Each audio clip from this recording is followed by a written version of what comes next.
कहानियों की क्यारी में आज की कहानी है कार्तिक मास व्रत कथा। किसी गांव में एक बुढ़िया रहती थी और वह कार्तिक का व्रत रखा करती थी। उसके व्रत खोलने के समय कृष्ण भगवान आते और एक कटोरा खिचड़ी का रख कर चले जाते। बुढ़िया के पड़ोस में एक औरत रहती थी।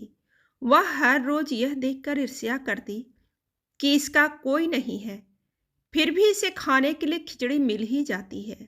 एक दिन कार्तिक महीने का स्नान करने बुढ़िया गंगा गई।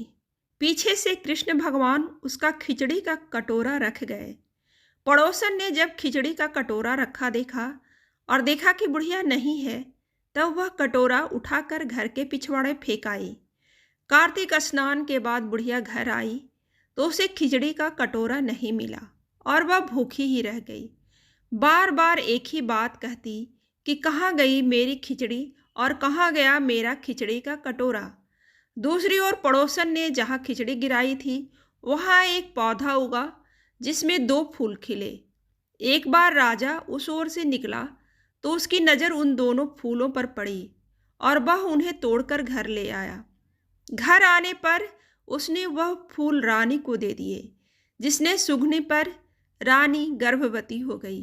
कुछ समय बाद रानी ने 2 पुत्रों को जन्म दिया।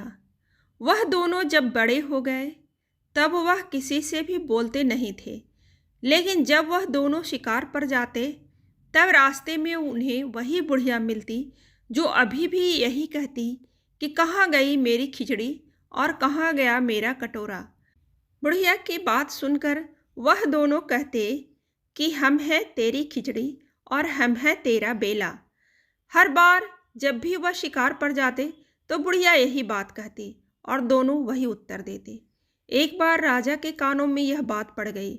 उसे आश्चर्य हुआ कि दोनों लड़के किसी से नहीं बोलते, तब यह बुढ़िया से कैसे बात करते हैं। राजा ने बुढ़िया को राजमहल बुलवाया और कहा कि हमसे तो किसी से ये दोनों बोलते ही नहीं हैं, तुमसे यह कैसे बोलते हैं। बुढ़िया ने कहा कि महाराज, मुझे नहीं पता कि ये मुझसे बोल कैसे लेते हैं। मैं तो कार्तिक का व्रत करती थी और कृष्ण भगवान मुझे खिचड़ी का बेला भरकर दे जाते थे। एक दिन मैं स्नान करके वापस आई तो मुझे वह खिचड़ी नहीं मिली। जब मैंने कहने लगी कि कहाँ गई मेरी खिचड़ी और कहाँ गया मेरा बेला, तब इन दोनों लड़कों ने कहा कि तुम्हारी पड़ोसन ने तुम्हारी खिचड़ी फेंक दी थी और उसके 2 फूल बन गए थे। वह फूल राजा तोड़ कर ले गया और रानी ने सूंघा तो हम 2 लड़कों का जन्म हुआ। हमें भगवान ने ही तुम्हारे लिए भेजा है। सारी बातें सुनकर राजा ने बुढ़िया को महल में ही रहने को कहा।